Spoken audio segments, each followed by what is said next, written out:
Bismillahirrahmanirrahim. Assalamualaikum warahmatullahi wabarakatuh.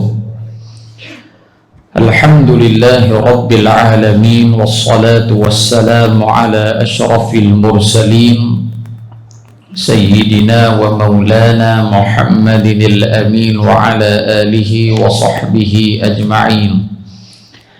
Subhanaka la ilma lana illa ma 'allamtana innaka antal alimul hakim. Qala rabbi shrah li sadri wa yassir li amri wahlul 'uqdatam min lisani yafqahu qawli, amma ba'du. Muslimin dan muslimat, hadirin dan hadirat, bersyukur kehadrat Allah Subhanahu wa ta'ala. Pada malam hari yang barakah ini kita dipertemukan oleh Allah di dalam pengajian kita Kitab Riyadhus Shalihin jilid yang pertama, sambung pada muka surat yang kedua, masih lagi dalam babul ikhlas, bab ikhlas. Qala al-mu'allif bismillahirrahmanirrahim. Qala al-mu'allif rahimahullahu ta'ala wa nafa'ana bi'ulumihi fid darain amin ya rabbal alamin.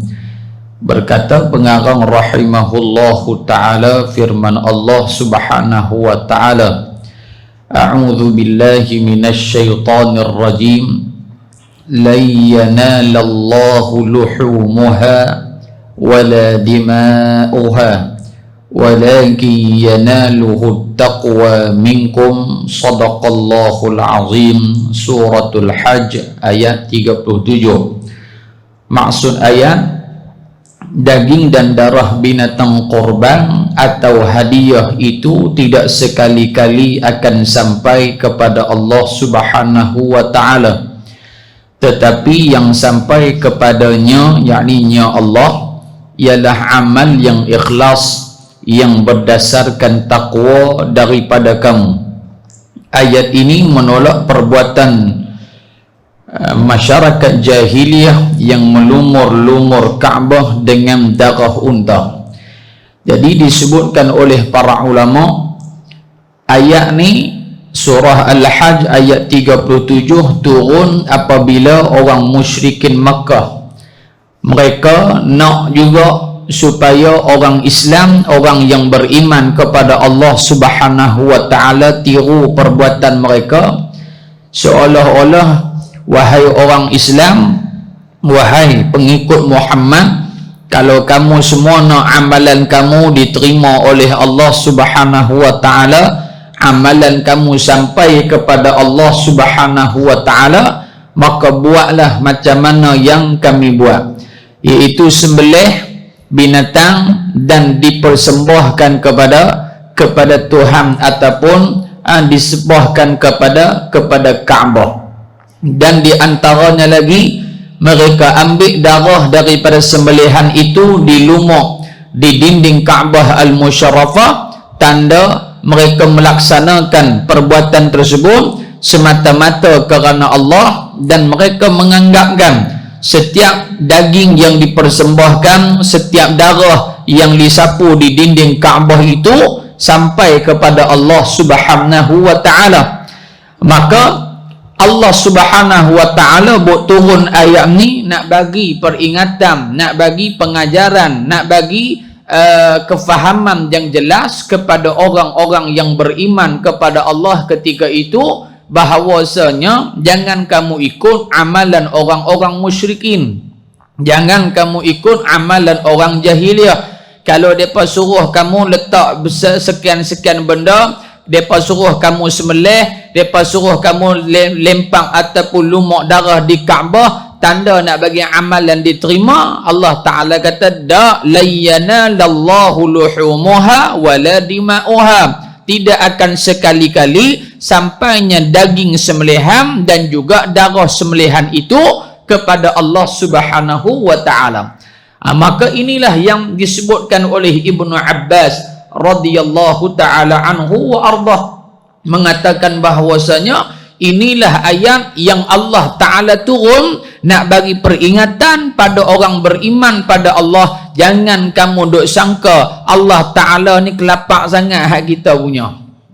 Maksudnya gitu lah. Jangan duk sangka Allah Ta'ala ni kalau kita tak buat satu benda rugi di sisi Allah. Tak. Nah, sehingga kan dalam hadis menyatakan Allah yang bagi makan kita, Allah yang bagi minum kita. Bila Allah Ta'ala yang bagi makan minum pada kita, membawa erti Allah Subhanahu wa Ta'ala tidak berhajatkan kepada apa-apa daripada kita. Mu nak buat maksiat mu buat, mu nak buat taat pun mu buat. Yang penting Allah Subhanahu wa Ta'ala tetap maha berkuasa dan maha kaya. Dalam ayat lain Allah Ta'ala sebut juga, Allah mengatakan innamal khamru wal maisiru wal ansabu wal azlamu rijsum min amali syaitan fajtanibuhu la'allakum tuflihun. Allah Ta'ala mengatakan sesungguhnya arak, judi dan bertenun nasib sembelihan untuk dipersembahkan kepada berhala-berhala, yakni seperti mana amalan orang jahiliah, sembelih letak depan tokong, sembelih letak depan Kaabah. Hatta sehingga ke hari ini amalan jahiliah dilakukan oleh sahabat-sahabat kita yang bukan Islam. Dia pergi beli buah di kedai patih hak baru buka, kan? Tak pun kedai bang teh kita hak lama ni, dia pergi beli, dia pergi letak depan tokong dia. Sama dah lah tu. Sama dah lah tu. Dia pergi letak 3 biji, besok lepas subuh dia tengok tinggal sebiji ya. Dia kata tengok Tuhan sudah makan 2 biji. Padahal dia tak tahu geng-geng hak duk lalu lepas tu, hak lapak tengok ada 3 biji, dia balas 2 biji. Maka kebarangkalian. Sebab Allah Ta'ala menjadikan orang tadi ni pi makan buah tu, Allah nak menyesatkan lagi dia. Sebab itu muslimin muslimat yang dirahmati Allah, ayat ini juga menunjukkan bahawasanya Allah Subhanahu wa Ta'ala tak berkehendak sikit pun, tak berkehendakkan sikit pun daripada kita. Baik, firman Allah Subhanahu wa Ta'ala, a'udzu billahi minasy syaithanir rajim. Qul in tukhfu ma fi sudurikum aw tubduhu ya'lamuhu Allah wa ya'lamu ma fis samawati wa ma fil ard wallahu ala kulli syai'in qadir. Surah Ali Imran ayat 29. Maksud ayat, katakanlah wahai Muhammad, jika kamu sembunyikan apa-apa yang ada dalam dada kamu atau kamu melahirkannya, nescaya Allah mengetahuinya. Melahirkannya ni bukan beranak tubik tu, tak. Melahirkannya tang ni menzahirkannya. Apa yang kamu zahirkan dalam hati dan apa yang kamu zahirkan, yang yakni orang nampak, orang tahu apa hak kita buat, kesemuanya itu akan diketahui dan dihitung oleh Allah Subhanahu wa Ta'ala. Di sini ayat ni juga nak bagi tahu kat kita, yang mengetahui perkara yang gaib itu hanyalah Allah Subhanahu wa Ta'ala. Termasuk perkara hak gaib dia, niat orang kan kita tahu benda gaib. Maklum tahu tak niat kawan kita main mengaji malam ni? Tak tahu. Itu termasuk benda yang gaib. Tetapi Allah Ta'ala maha mengetahui akan segala barang yang wujud. Ini Allah Ta'ala. Jadi bila dibaca ayat ni, mafhum yang kita dapat ambil bahawasanya walaupun pada zahir orang tidak mengetahui, akan tetapi Allah Subhanahu wa Ta'ala maha mengetahui apa yang kita lakukan. Sebab itu niat ni, ikhlas ni adalah amalan batin, bukan amalan zahir. Amalan batin yang malaikat pun tak tahu, melainkan Allah Ta'ala perintahkan, hei malaikat, mu tulis sekian pahala hamba aku nama sekian, dia main mengaji sekian-sekian niat dia, baru malaikat tulis. Tetapi sekiranya tak diberitahu oleh Allah Ta'ala, maka malaikat pun tak tahu apakah niat seseorang hamba tersebut. Daripada ayat-ayat tersebut dapatlah difahami betapa pentingnya niat. Oleh sebab itulah setiap orang dikehendaki berniat dengan ikhlas dalam semua amalannya semata-mata kerana Allah Subhanahu wa taala. Niat itu kita dah cara dah. Hakikat niat menatang apa? Kalau buat satu benda mata nak pahala tak kira-kira ikhlas lagi. Tak masuk ikhlas lagi. Mau main ngaji siapa? Main ngaji pasal ustaz tu syok. Pergi dah balik awal. Balik awal siap dah. Tapi hakikat orang yang kenal Allah, dia takkan jawab gitu. Mengaji pasal apa? Nak mendekatkan diri pada Allah. Sedap ke lah. Tapi mengaji siapa? Mengaji aku nak ngaji pasal balik kampung orang duk belajar aku boleh belajar depa balik. Pi niat aku tu pasang awal. Niat bagi betul. Hadis yang pertama. Baru masuk hadis. Tu baru muqaddimah niat tu. Muqaddimah ikhlas. Baik. Ni kita ngaji satu-satu nak maklum nak. Mengaji satu-satu. Mengaji cepat-cepat mana syok. Lambat habis baru syok. Cepat habis tak syok. Baik. Hadis yang pertama, wa an amiril mu'minin Abi Hafsin Umar bin Khattab bin Nufail bin Abdul Uzza bin Riyah bin Abdullah bin Qurti bin Razah bin Adi bin Ka'b bin Lu'ay bin Ghalib al-Qurashi al-Adawi radhiyallahu anhu qala sami'tu Rasulullah sallallahu alaihi wasallam yaqulu innamal a'malu binniyati wa innama likulli imri'in ma nawa faman kanat hijratuhu ila Allah wa rasulih fahijratuhu ila Allah wa rasulih wa man kanat hijratuhu lidunya yusibuha aw imra'atin yankihuha fahijratuhu ila ma hajara ilaih muttafaqun alaih iaitulah tulis tepi tu rawahul Bukhari wa Muslim. Maksudnya dia sepakati ke atas hadis ini, iaitu siapa sepakat? Al-Imamul Bukhari dan Imam Muslim mengatakan hadis ini adalah hadis yang sahih. Baik. Maksud hadis daripada Amirul Mukminin Abu Hafsin Umar bin Al-Khattab radhiyallahu anhu katanya. Baik. Amirul Mukminin dipanggil laqab. Laqab dia ada dua. Kita ulang balik sebelum ni pun kita dah sebut dah. Laqab dan kunyah. Laqab dan kunyah. Dua-dua makna adalah gelaran. Tetapi dari sudut penggunaannya berbeza. Baik. Yang kata laqab ini yang pertama nisbah kepada keturunan dia. Contoh Muhammad Aiman bin Sabri Al-Malawi, orang Melayu. Al-Malawi itu laqab saya lah. Muhammad Salihan bin Jamil Al-Falati, orang kampung Pelet. Pasal dia main malam ni. Hafizi Rashid Al-Liyati, orang Tanah Liat. Itu dia. Abang Din kita, nama apa tu Abang Din? Abang Din tobat tak abang lah. Dia kata abang buah model aku malam ni. Abang Hamzah kita.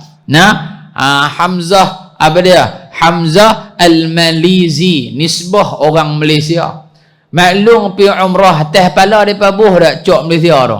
Malaysia. Tu laqab maklum lah tu. Orang tu dah. Ni maklum dia orang Malaysia. Kita boleh perderah harga tinggi sikit, orang Malaysia dia bagui. Dia kata apa? Kena pi harga jubah RM250 pada muka. Pasal apa? Duk bawa apa? Malaysia dia belakang. Tu laqab, nisbah kepada keturunan, nisbah kepada orang mana, Malaysia ke, Indonesia ke, orang Mesir ke, nisbah kepada tempat pengajian dia, Al-Azhari ke, Al-apa lagi tak kira lah, Al-Rawdatul Ulumi ke, aku suka dia lah, nak buat apa pun, maka itu dipanggil apa? Dia panggil laqab. Amirul Mukminin adalah ketua sekalian orang beriman. Baik, dalam sejarah ulama mengatakan manusia yang pertama memegang menjawat jawatan yang dipanggil Amirul Mukminin adalah Sayyiduna Umar bin Al-Khattab radhiyallahu anhu. Dia orang pertama pegang. Waktu zaman Sayyiduna Abu Bakar As-Siddiq tak dipanggil Amirul Mukminin Abu Bakar As-Siddiq, tapi dia panggil Khalifatul Rasul Abu Bakar As-Siddiq radhiyallahu anhu. Nah, bila naik Sayyidina Umar Al-Khattab, maka salah seorang daripada sahabat panggil dia Khalifatul Rasul. Dua kali disebut. Pasal dia orang muda. Khalifatul Rasul. Khalifah Rasulullah Umar Al-Khattab. Sayyidina Umar bila dengar, dia kata apa? Payah, panjang kan? Dia tak? Lepas ni kalau orang naik lagi, hampa dia panggil khalifah. Bila nak habis dah khalifah tu. Nah, maka ditukar daripada khalifah kepada Amirul Mukminin. Ustaz, Sayyidina Abu Bakar nak buat Amirul Mukminin boleh tak? Boleh, tidak menjadi masalah. Tidak menjadi masalah. Amirul Mukminin, gelaran yang pertama sekali guna adalah Sayyidina Umar bin Al-Khattab radhiyallahu ta'ala anhu wa arda. Yang kedua gelaran dia adalah Abu Hafsin. Abu Hafs ni maksud bapa singa. Bapa singa. Hafsin itu salah satu daripada jenis-jenis singa. Singa ni dia panggil apa? Muftarisah, haiwan yang liang, yang ganas, muftaris, yang apa? Yang tak boleh duduk kawan dengan dia kerana terkam orang dia. Maka dinisbahkan kepada Sayyidina Umar Al-Khattab Abu Hafsin, bapa singa, adalah disebabkan asyaja'ah, disebabkan sifat berani dia, sifat cengih Sayyidina Umar Al-Khattab radhiyallahu ta'ala anhu wa ardah. Dua. Yang ketiga, Sayyidina Umar radhiyallahu ta'ala anhu wa ardah, di antara 10 orang sahabat Nabi sallallahu alaihi wasallam yang dijamin syurga oleh Allah Subhanahu wa taala. Nah, dia di antara 10 sahabat Nabi sallallahu alaihi wasallam yang dimasukkan syurga oleh Allah Subhanahu wa taala. Yang seterusnya para ulama mengatakan bahwasanya Sayyidina Umar Al-Khattab radhiyallahu taala anhu wa ardah meriwayatkan hadis daripada baginda Nabi Muhammad sallallahu alaihi wasallam sebanyak apa? Sebanyak 537 hadis Nabi sallallahu alaihi wasallam. Walaupun dia di antara sahabat yang awal dengan Nabi, tetapi dia meriwayatkan hadis tak banyak sangat daripada Nabi sallallahu alaihi wasallam. 537 hadis yang diriwayatkan oleh Sayyidina Umar Al-Khattab radhiyallahu taala anhu wa ardah. Sayyidina Umar Al-Khattab radhiyallahu taala anhu di antara sahabat Nabi yang tinggi, sehingga kan disebutkan bahawasanya bila mana dia naik kuda, kaki dia di bawah akan meleret. Kalau dia lepas kaki dia tak pijak atas pedal tu, kaki dia akan meleret sampai ke tanah. Ini tinggi Sayyidina Umar Al-Khattab. Nah, tu tinggi dia, dan badan dia sasa, badan dia bidang, kerana di antara apa dia aktiviti Sayyidina Umar Al-Khattab yang dia suka hiking. Dia suka ragah bukit. Naik bukit, turun bukit, naik bukit, turun bukit, naik bukit, turun bukit.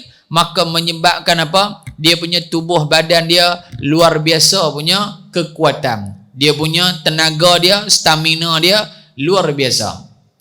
Satu ketika Sayyidina Umar Al-Khattab radhiyallahu ta'ala anhu wa ardah, bila mana dia duduk lawan Islam, dia duduk tentang Islam, sampai satu hari dia naik kuda. Dia naik kuda, dia bawa pedang yang tajam. Sampai di tengah jalan dia jumpa satu orang lelaki. Lelaki ni tanya dia, "Wahai Umar, hang nak pi mana?" Dia kata, "Aku nak pi bunuh Muhammad sallallahu alaihi wasallam. Aku nak pi bunuh dia. Pasal Muhammad ni lah menyebabkan hilangnya sokongan undi majoriti ku jatuh." Bahasa Allah lebih orang tu lah. Aku nak boleh majoriti mudah ni payah. Bahasa mudah. Ni bukan politik, contoh. Nah, aku ni punya pengaruh ni kuih lama, kuih duk kurang dah. Pasal apa? Ramai penduduk Mekah ni semua dah ikut Muhammad sallallahu alaihi wasallam. Maka kih Muhammad lah aku menyebabkan aku jadi panas hati, aku nak pergi bunuh dia tu. Akhirnya kata laki ni hang nak pi bunuh ibu, yakni hang nak pi bunuh ibu hak bawa agama Islam. Tapi hang terlupa, hang tak tengok dalam rumah hang cahaya Islam dah mula kembang dalam rumah hang dah mula cerah dah dalam rumah hang tu. Pilah tengok di rumah hang tu. Maka Sayyidina Umar radhiyallahu anhu bila dia dengar kawan tu kata, sebenarnya hang maksudkan siapa ni, hang jangan duk kiah-kiah dengan aku, hang bak terus senang. Dia kata adik hang lah, dia kata. Adik kamu lah Fatimah dan adik ipar kamu. Dua-dua orang ni dah masuk Islam ikut Muhammad dah. Sayyidina Umar bila dengar dia patah balik melong, dia tak puas hati. Dia pergi rumah adik dia Fatimah bintul Khattab radhiyallahu taala anha. Dia pergi sampai depan pintu rumah. Nah, sampai depan pintu rumah Fatimah radhiyallahu anha. Ketika itu dalam rumah dia ada 3 orang. Yang pertama Khabbab bin Al-Arrad, yang kedua Fatimah, yang ketiga suami dia. 3 orang. Zaid bin Sa'id ke Sa'id bin Zaid, lebih kurang 2 tu lah, tertukar nama tu lah. Zaid bin Sa'id, Sa'id bin Zaid, nama apa tu lihat, no? Baik. Jadi dia masuk. Bila sampai depan pintu saja, Khabbab duduk dalam rumah waktu tu, dia duduk ajak Quran kat depa ni. Bila dengar saja kuda berhenti, dia tahu dah kuda ada break tak tentu hala ni, kuda Sayyidina Umar tak ada kuda orang lain dah. Rupa kita lah duduk naik kot dalam kampung ni, dengar hak motor break dekat tu tahu dah tobat Pak Long tu punya motor. Contoh, saya nak jam pukul 7 pagi senang ya. Kalau Abang Hamzah duduk perasan pukul 7 pagi senang kan, tahu dah, tak bunyi jam pun tahu dah kata pukul 7. Pasal apa? Pasal abang kita hak belakang ni, pakcik kita hak belakang sebelah rumah hak Kunuri orang ni, adik dia hak lelaki tu pergi kerja pukul 7 tepat tahu dah. Kalau dia terbit dia pukul 7 waktu tu, tak gaduh apa dah. Nah, makna dia orang tahu dah motor dia bunyi pukul sekian, motor hak jenis bunyi brek dekat Pak Long ni. Senomak boleh betul lah. Dia punya kuda dia nanti sampai orang tahu dah hal ni mau kuda Senomak, dia main mesti dia pasalnya. Dia brek saja. Khabbab pada ketika tu lari pergi duduk belakang pintu tu.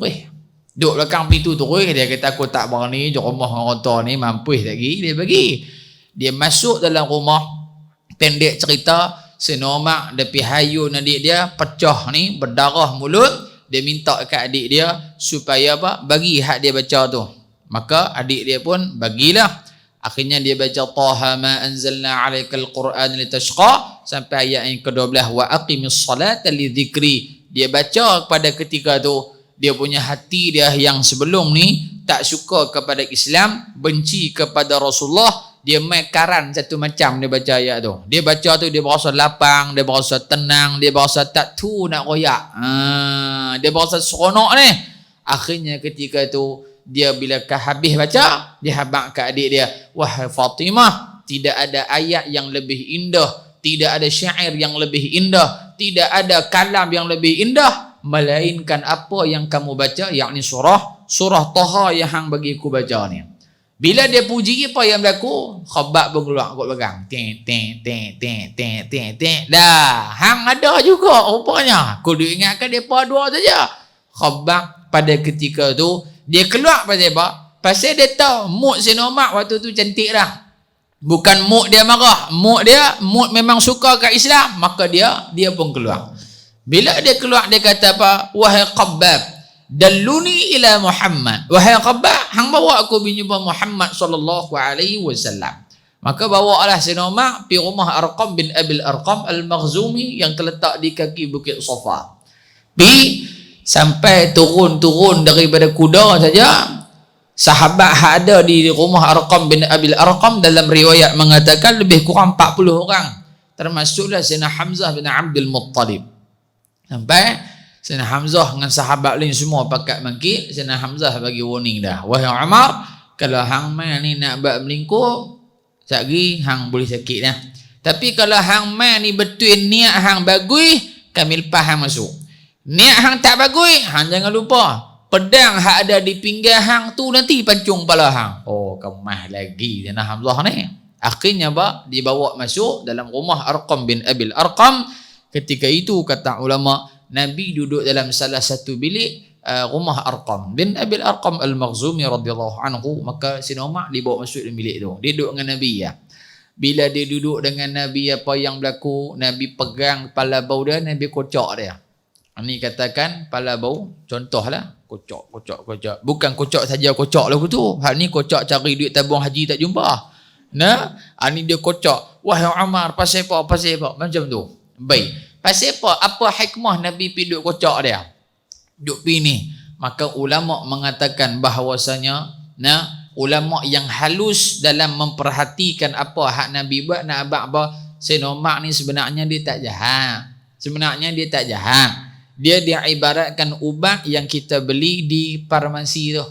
Ubat ayak tu maklum pergi beli di farmasi, doktor kata apa, sebelum minum goncang dulu Pasal apa goncang dulu? Pasal pati ubat duk di bawah, ayak duk di atas. Sayyidina Umar ni ibarat ubat tu dah.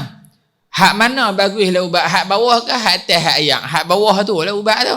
Sayyidina Umar punya kebaikan ni duduk di bawah ni. Tapi hak ayak tu diibaratkan segala bentuk kesalahan ataupun salah faham Sayyidina Umar yang ada dalam diri dia, hak benda tak bagus ni, hak duk halang menatang ni naik atas ni. Tapi bila kita duk kocok ayak tu, apa yang akan berlaku? Mujarak dak minyak tu, ubat tu, mujarak mah. Maka Nabi pun buat perumpamaan yang sama. Nabi kocok. Ibaratnya pada yang buruk tukar kepada yang baik. Dan akhirnya Umar Al-Khattab memeluk Islam di hadapan Nabi sallallahu alaihi wa ala alihi wa sahbihi wa baraka wasallam. Sayyidina Umar radhiyallahu anhu mati dibunuh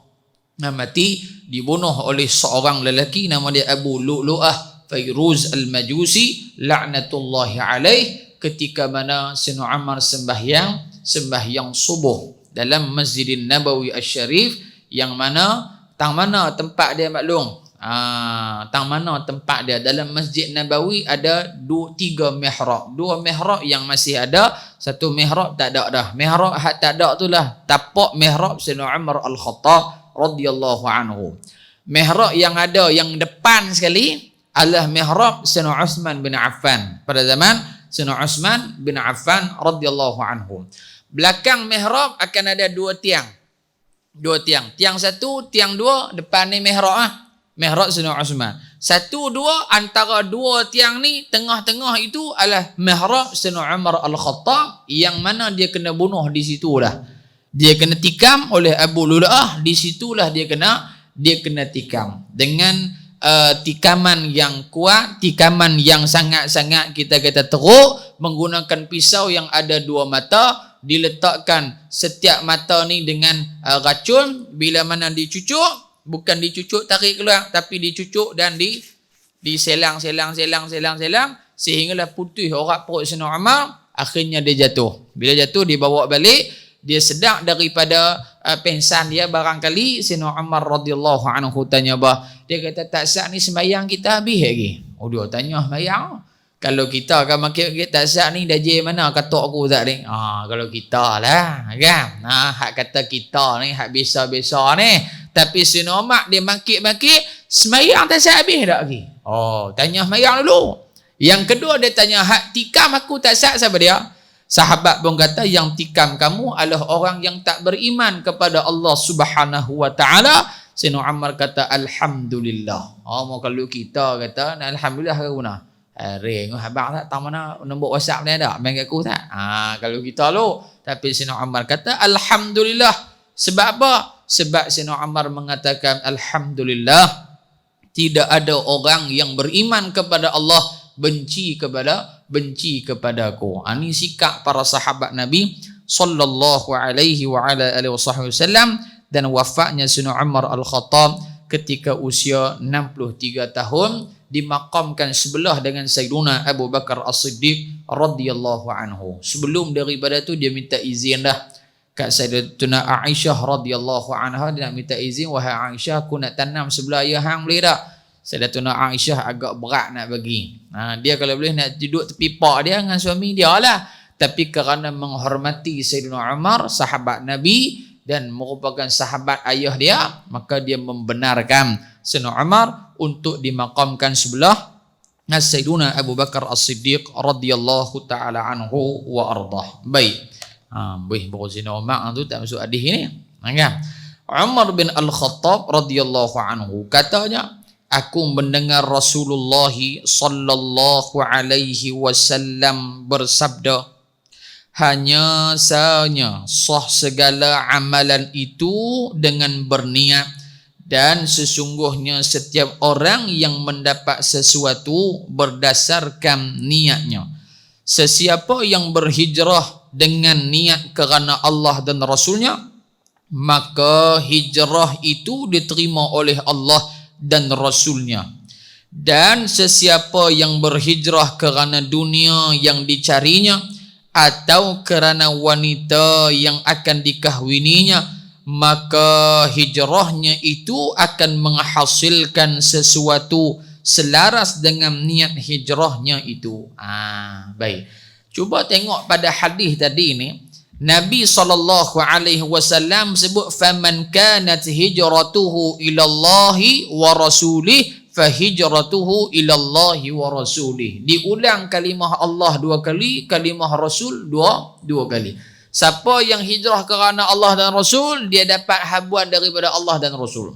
Tapi batang selepas tu, wa man kanat hijratuhu lidunya yusibuha aw imra'atin yankihuha fahijratuhu ila ma hajara ilaih. Nabi tak ulang balik kalimah dunia tu 2 kali. Nabi tak kata fahijratuhu ila dunyahu wa imra'atuhu. Tak, Nabi tak kata begitu. Nabi habaq siapa yang hijrah kerana dunia, kerana perempuan yang dia nak kahwin, maka dia akan dapat apa hak dia nak. Tak diulang Allah dan Rasul 2 kali macam hak awal tu. Sebab apa? Kerana ulama mengatakan di sini menunjukkan bahawasanya bagi Allah dan Rasulullah, kehidupan dunia, keistimewaan dunia, kesedapan dunia tidak ada nilai yang tinggi di sisi Allah dan Rasul sallallahu alaihi wasallam. Nabi tak sebut 2 kali tang dunia. Nabi tak sebut 2 kali tang dunia. Jadi di sini nak ajak kita bahawasanya dunia ini ibarat bangkai kambing dalam satu riwayat kata. Satu hari Nabi SAW berjalan dengan para sahabah. Ini disebut dalam kitab Ihya Ulumuddin karangan Al-Imam Al-Ghazali rahimahullahu ta'ala. Nabi jalan dengan sahabat. Bila jalan dengan sahabat, tiba-tiba tengah jalan nampak bangkai. Bila nampak bangkai, Nabi pun kata kat sahabat, wahai sahabat, hangpa nampak dah depan aku apa? Sahabat kata, bangkai kambing ya Rasulullah. Maka jawab Nabi SAW, ketahuilah kambing ini ketika mana dia hidup, dia telah melalaikan Tuhan dia daripada ingat kepada Allah Subhanahu wa taala. Kambing itu waktu dia hidup, Tuhan dia bagi makan, bagi minum, dia bagi mandi, shampoo apa semua, kira bela dah sungguh lah dia. Sampai Tuhan tu lupa ke Allah Taala punya sayang ke kambing. Tapi apabila kambing tu mati, apa yang berlaku? Tuhan dia akan lari macam tu, tinggal terus betul ya. Tinggal tengah jalan terus. Nabi kata, ni kambing ni dulu ni Tuhan dia duk jaga dia, sayang dia. Tapi bila dia mati, Tuhan dia tinggal buat tak tahu ke dia. Maka begitulah hal keadaan dunia. Sebiji macam bangkai kambing tu. Sebiji macam kambing itu, kata Nabi sallallahu alaihi wasallam. Baik, dari sudut bahasa, niat adalah qasad atau sengaja. Manakala dari sudut syarak, niat ialah qasdu, yakni sengaja melakukan sesuatu perbuatan berserta dengan melakukannya. Niat ni makna apa? Niat nak buat, kira niat dah dari sudut bahasa. Sehari aku nak pergi market tu niat dah tu. Kan? Ada pun dari sudut syarak yang kata niat dia nak buat dan serta dengan perbuatan. Nak mayang maghrib. Usalli fardul maghribi 3 raka'atin ma'muman lillahi ta'ala. Niat ke? Tu tak niat, tu lafaz niat. Tu lafaz niat. Bila kata lafaz niat, belum tentu dia nak buat lagi. Belum tentu nak buat. Tapi bila mana dia niat dan dia buat, confirm niat dah waktu tu. Allahu Akbar, niat dia Allahu Akbar tu kira serentak dengan perbuatan, maka itu dipanggil niat. Itu faham. Pengajaran hadis, sahnya setiap amalan yang bergantung kepada niat. Tempat niat ialah jantung hati, dan tidak disyaratkan menyebut dengan lidah. Dalam mazhab Syafi'i hukum dia sunnah saja, sunat muakkad saja. Pasal apa nak sebut ustaz? Bagi orang hak payah masuk niat, ada juga lubang niat. Duk ingatkan lubang kubur ya, lubang niat pun ada. Allah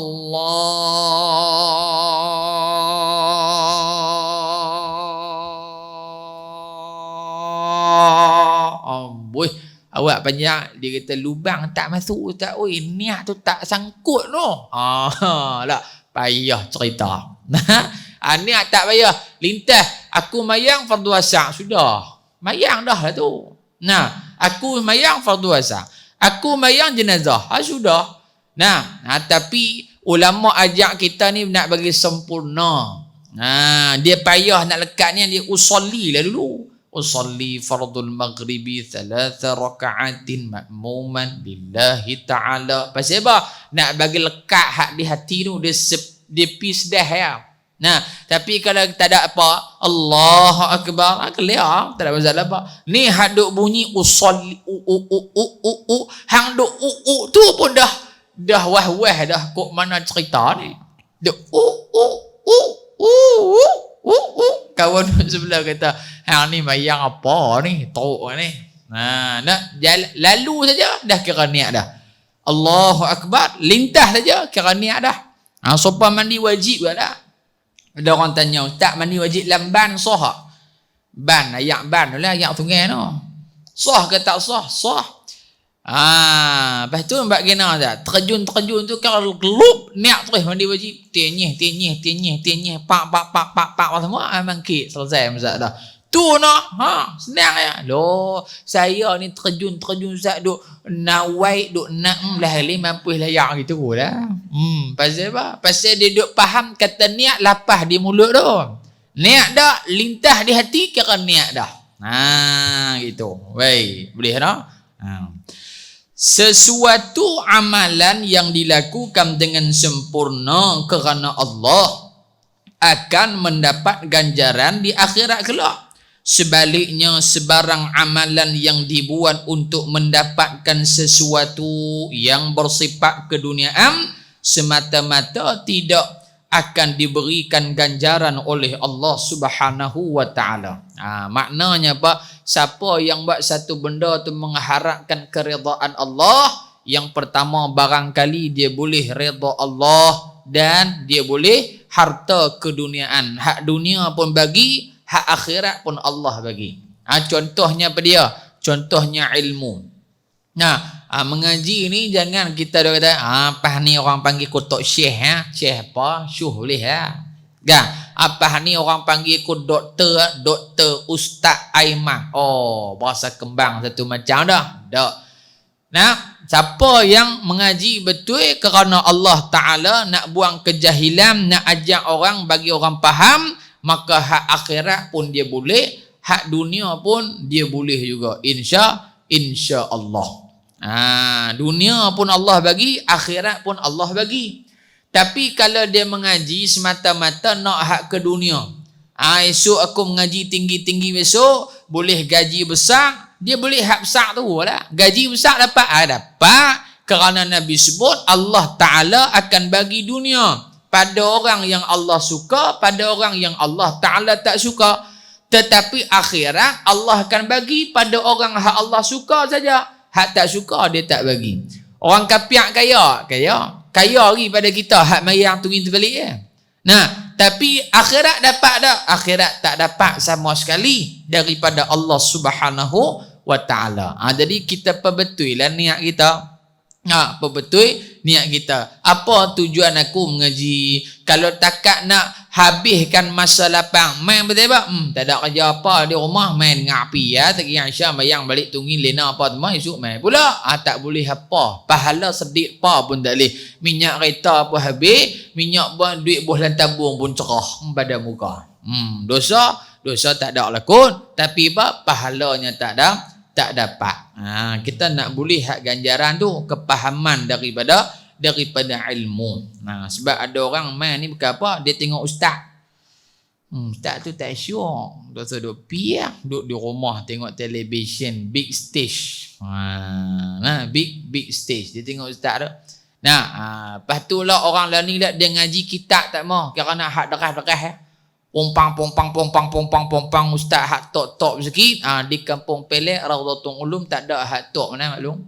Semua hak slow macam kitab aku ni lah. Lambat habis, kitab mahal. Tang ni lah tempat dia. Kan? Tapi kalau nak ustaz tok pergi cari masjid hak besar-besar. Surah hak kaya-kaya. Ustaz hak pakai surah 3 suku duk forum kita tak panggil dah. Faham. Hak tu ustaz mangkak nama dia. Ustaz apa? Ustaz mangkak ngaji tinggi-tinggi tapi timbul fitnah pada masyarakat. Hang doktor tak doktor aku tak kisah. Pasal apa? Pasal tak menjaga thiqah sebagai seorang orang yang mengaji agama. Ada kepatut mai duk ceramah dalam masjid ke selak 3 suku. Macam mana maklum lihat. Saya esok ni dak pun esok malam Ustaz Syarilong mai dia pakai selak 3 suku ya. Maklum nak kata apa? Weh betul ke ustaz ni? Betul ke tak betul? Tak betul, tak sesuai sangat. Tak sesuai sangat. Maklum duk kali. Apa dia kata kat siapa tu? Dia kata kat siapa tu? Ada lah. Ada seorang ustaz tu duk di planet Pluto. Tapi ada. Ada orang minta kata panggil lah sekali lagi. Oh, sorry man. Sorry. Hak jenis lagu tu kita tak mau. Pasal apa? Kerana dia merosakkan identiti agama tu sendiri. Nah, baik kita mengaji kitab tak apa hari lambat habis faham kitab satu ada buah dia. Ada buah dia insya-Allah. Baik. Dan yang ketiga, niat hanya dikehendaki bagi amalan kebajikan sahaja. Amalan hak kebajikan ni hak baik-baik lah maklum. Cari nak minum arak niat pakai tak leh apa. Niat nak buat benda jahat Allah Taala tak tulis lagi, tapi niat buat benda baik tak buat lagi tulis siap dah. Tapi jangan duk pasang niat baik saja memang tak mau buat. Payah cerita. Sehari aku nak mayang lohok, betul tak mayang lohok. Jahanam terus. Tak boleh. Dia niat nak buat baik, Allah tulis siap dah. Tapi kalau niat nak buat jahat, tak ditulis lagi. Melainkan lepas dia buat, barulah ditulis oleh Allah Subhanahu wa Ta'ala. Yang keempat, niat merupakan rukun pertama bagi setiap ibadah. Setiap ibadah, yakni setiap ibadah yang perlu kepada niat lah. Dan merupakan batas untuk membezakan antara amalan biasa yakni adab dan juga ibadat. Baik. Tambahan dalam hadis ni juga Nabi SAW menyatakan innamal a'malu binniyat. Pada kalimah al-a'mal dan pada kalimah an-niyah. Dalam riwayat lain dia sebut innamal a'malu binniyah. Tak ada apa? Tak ada alif ta. Sebut mati terus binniyati. Habis dekat tu ya. Baik. Dalam hadis ni sebut al-a'mal binniyat. Baik. Apa maksud dia al-a'mal di sini? Termasuk yang pertama amalan apa? Satu, qalbun. Amalan hati perlu niat. Amalan hati perlu niat. Zikir kita, apa niat kita zikir? Zikir saja ke? Tak. Mesti ada niat dia. Mudah-mudahan dengan aku banyak zikir ni, Allah Ta'ala sekian. Niat lah tu. Yang kedua, niat apa lagi? Dari sudut fi'ali. Dari sudut amalan fi'li perbuatan kita. Apa hak kita buat tu termasuk dalam al-a'mal. Amalan yang kita nak dapat sesuatu daripada Allah Subhanahu wa Ta'ala. Bin niyati dengan niat banyak niat. Pasal apa? Kerana ada orang dia buat satu amalan tujuan dia banyak.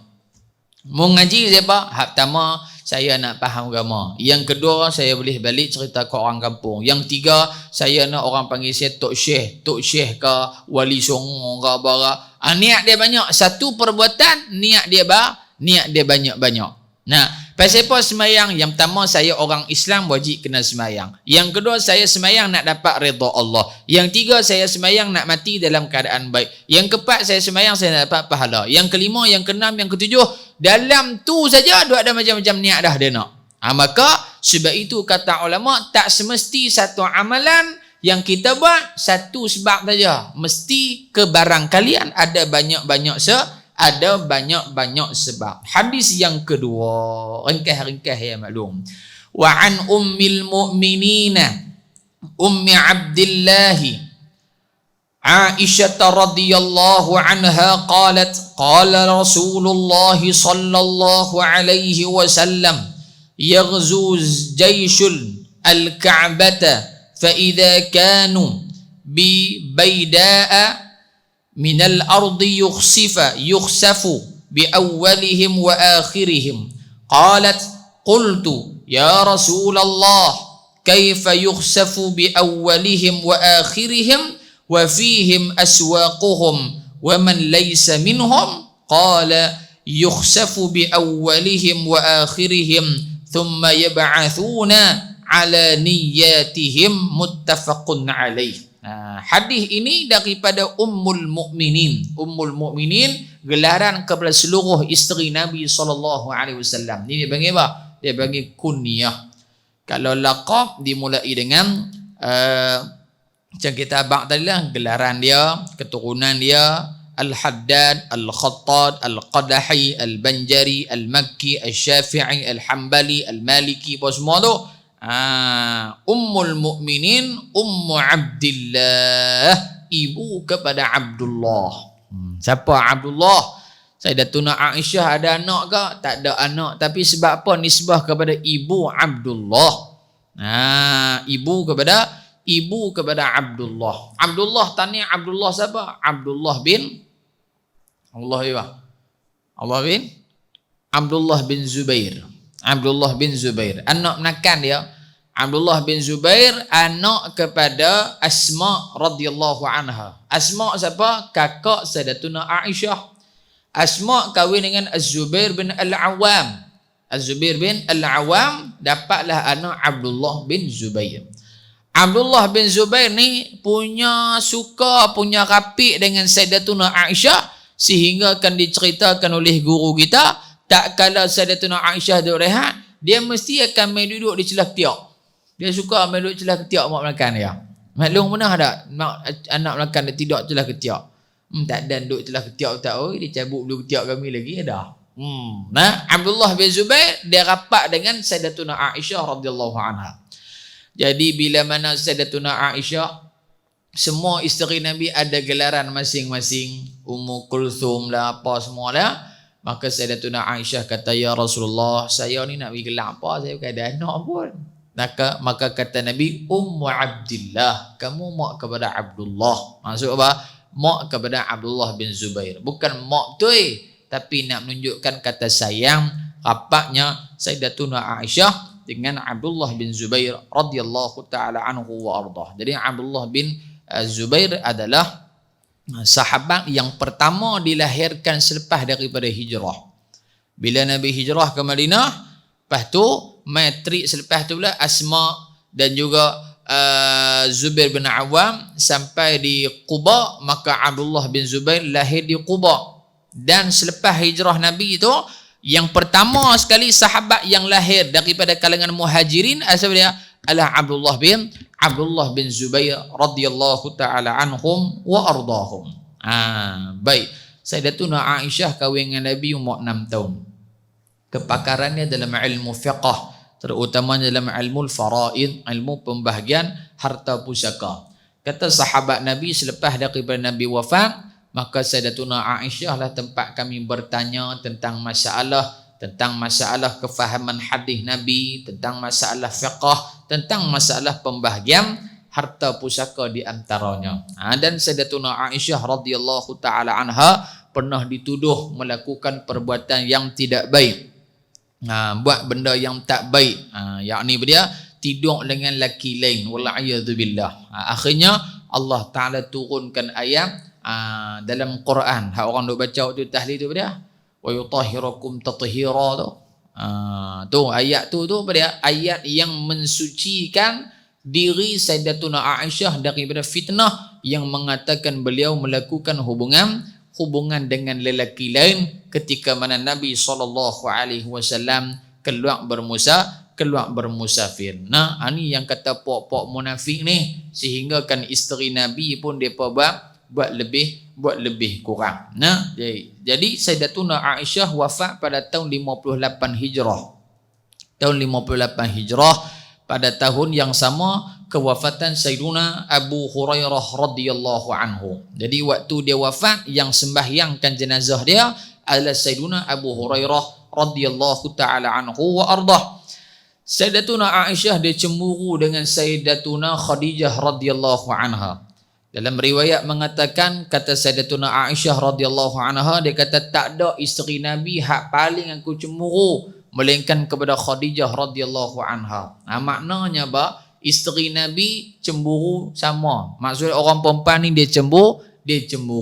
Nah, dia tengok laki dia sembang orang lain dia cemburu. Nah, contohlah, maksud bila dia ada cemburu tu maknanya dia betul lah wayar dia. Tapi kalau lelaki dia sembang dengan perempuan ni tak berasa apa, ni barangkali pelik punya bini ni.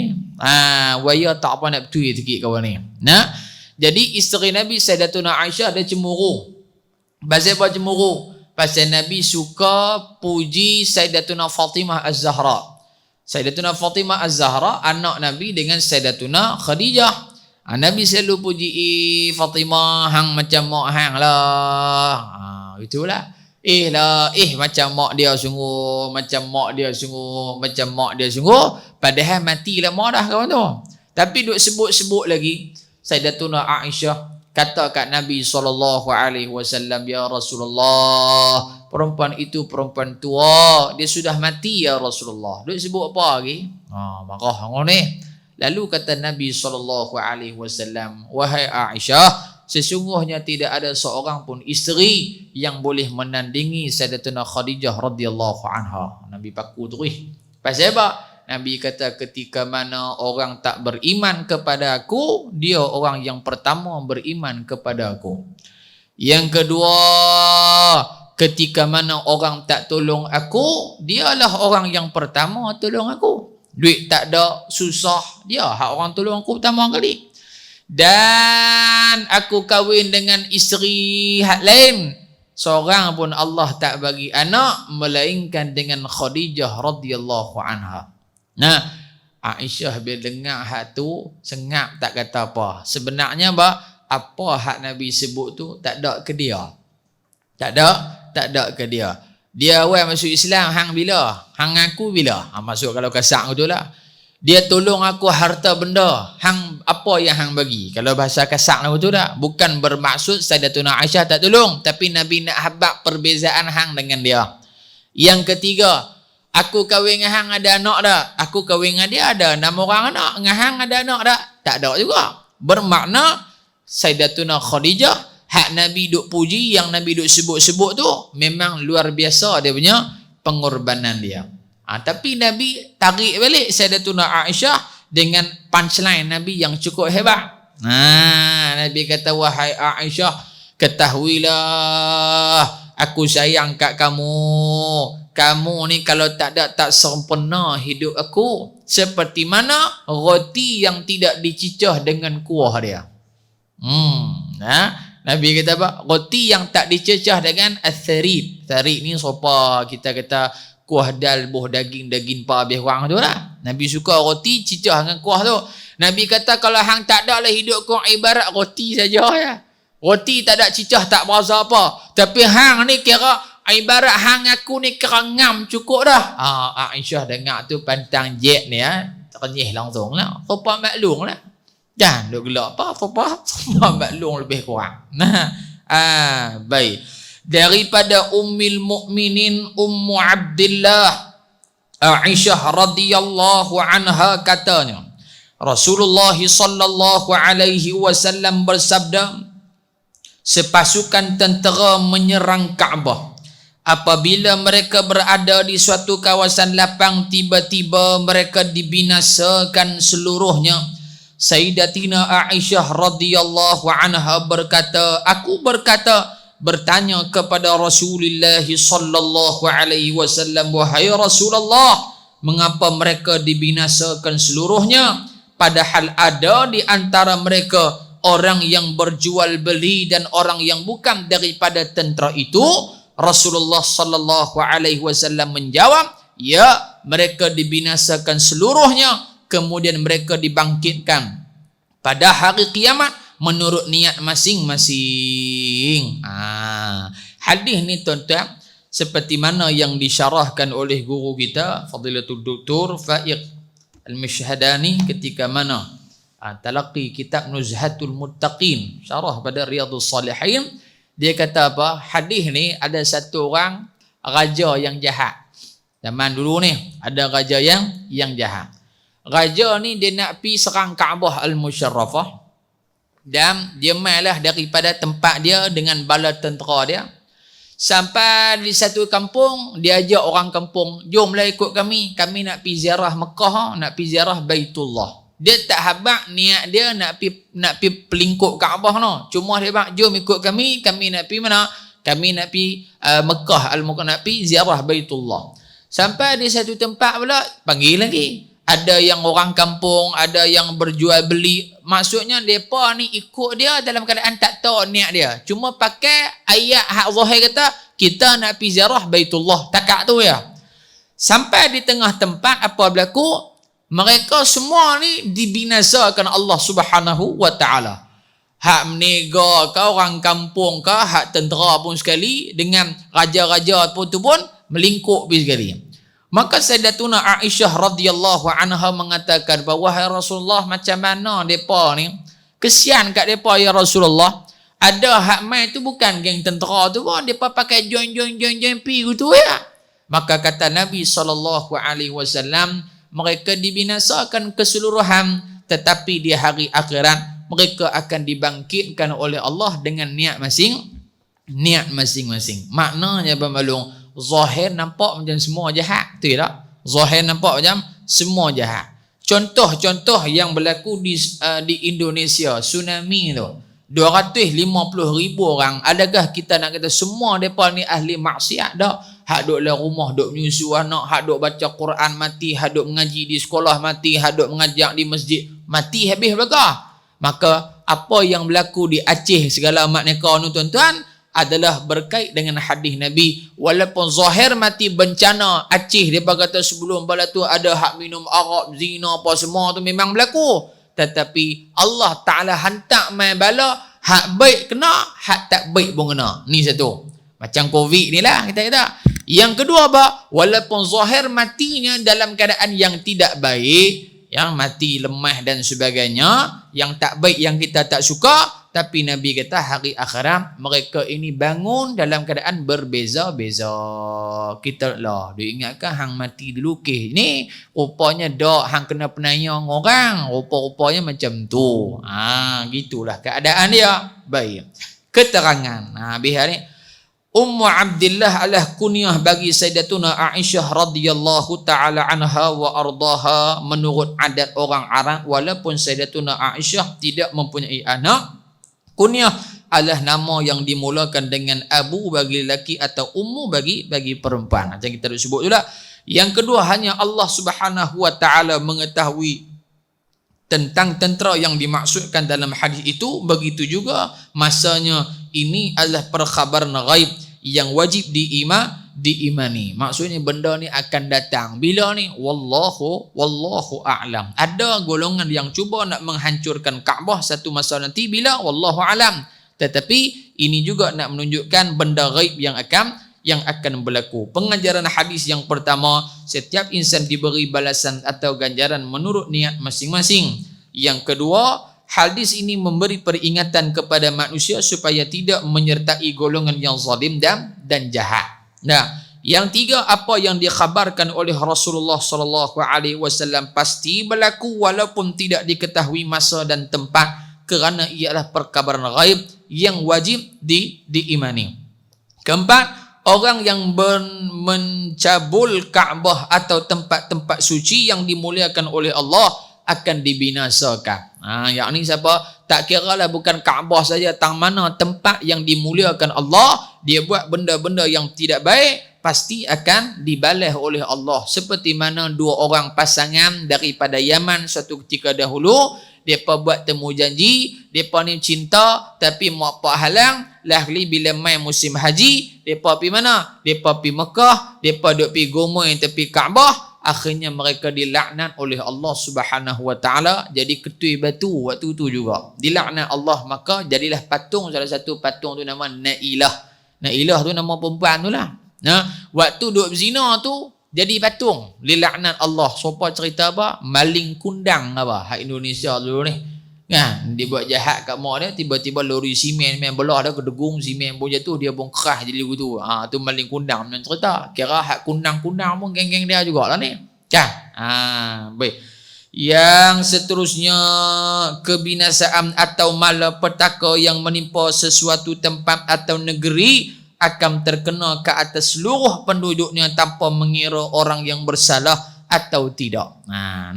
Yang keenam, yang terakhir, mereka yang berniat dan melakukan sesuatu kejahatan akan mendapat pembalasan daripada Allah di akhirat kelak. Wallahu a'lam bissawab. Sambung pada lusa insya-Allah. Malam besok maklum kita bersama dengan Al-Fadil Ustaz Syaril Long. Saya duk peringat dia dah, tak sat pun peringat lagi. Dia kata entah tajuk apa entah nak bagi kat Ana ni. Saya kata indahnya Islam. Dia kata hak tu kira model banyak tu dia kata tu. Jadi maklum esok malam bersama dengan Fadil Ustaz Syaril Long bersama dengan kita. Jadi sebarkan kepada kawan-kawan insya-Allah. Dan pada bulan 10 12 Rabiul Awal, hari Khamis mana Jumaat. Maksudnya 12 Rabiul Awal tu hari Khamis. Khamis tu lah, malam tu Khamis mana Jumaat tu insya-Allah kuliah maghrib perdana bersama dengan Ustaz Syahul Hamid PU Syahul. Pancung habis metanya malam tu. Jadi insya-Allah saya akan pernet banner nanti. Jadi kita maklum awal lah, takut terlupa. Jadi ibu-ibu dengar malam ni boleh habaq dah kat kawan-kawan. Insya-Allah mudah-mudahan apa yang kita rencanakan akan berjalan dengan baik dan mendapat keberkatan daripada Allah Subhanahu wa taala insyaallah. Wallahu a'lam bissawab. Bismillahirrahmanirrahim. Alhamdulillahi rabbil alamin wassalatu wassalamu ala asyrafil mursalin wa ala alihi wa sahbihi ajma'in. Allahumma anfa'na bima 'allamtana wa 'allimna ma yanfa'una bi rahmatika ya arhamar rahimin. Wa sallallahu ala sayyidina Muhammadin walhamdulillahi rabbil alamin. Taqabbalallahu minkum. Wassalamu alaikum warahmatullahi wabarakatuh.